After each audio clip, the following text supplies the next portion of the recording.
ve aramızdaki unuttuğumuz, gözden kaçırdığımız iki değerli misafirimiz.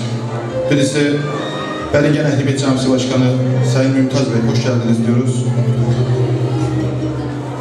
Ve ikincisi ise Brüksel Ehli Beyt Camisi'nin, Brüksel'de bir caminin, Brüksel'de bir derneğin ilk kuruluşunun temellerini atan sayın değerli büyüğümüz ve dualarında hiçbir zaman bizi eksik etmeyen, herkesin bildiği gibi ismini söylememe bile gerek yok, Hacı Asadullah amcaya hoş geldin diyoruz ve ikisine kuvvetli bir alkış istiyoruz sizden.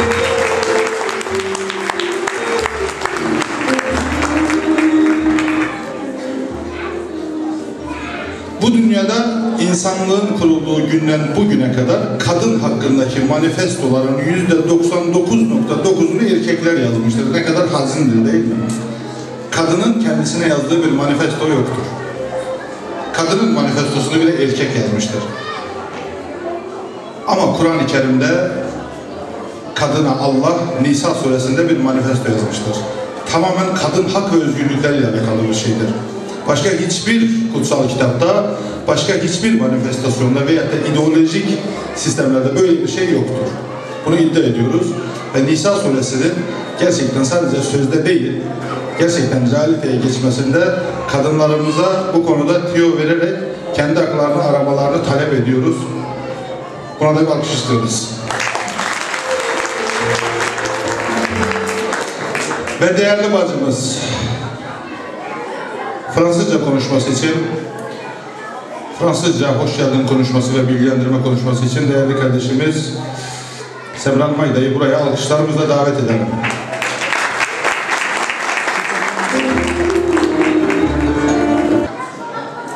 Hoş geldiniz hepiniz.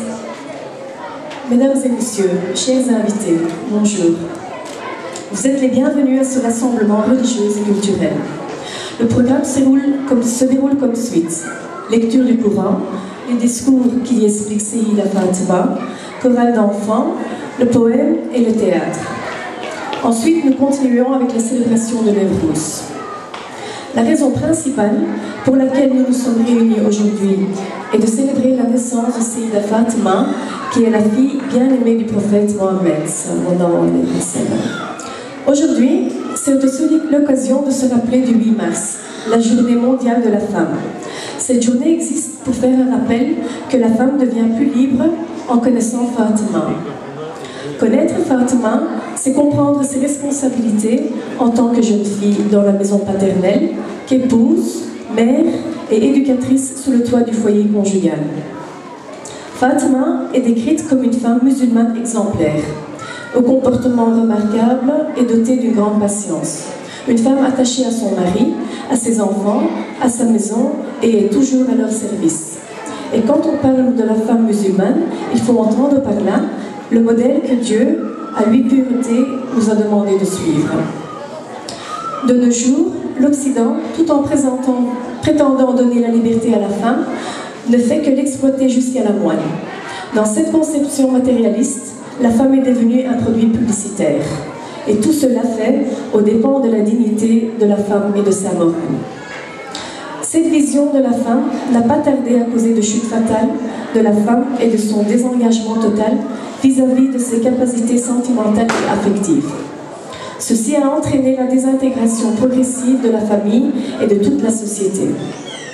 La femme occidentale, de nos jours, joue le rôle de mannequin sans vie et sans humanité.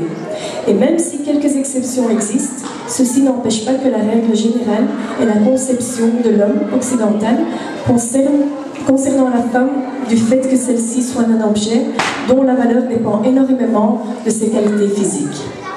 Pourquoi ne pas tracer le chemin qui mène au soleil et à la source de vie, afin que notre société, en lisant le Coran, puisse éduquer une femme et un homme dignes comme Fatima.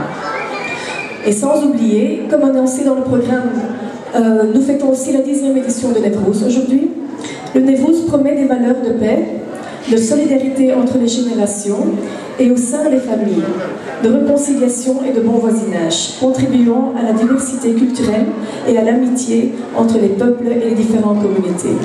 Je vous souhaite un agréable moment et bonne fête à tous.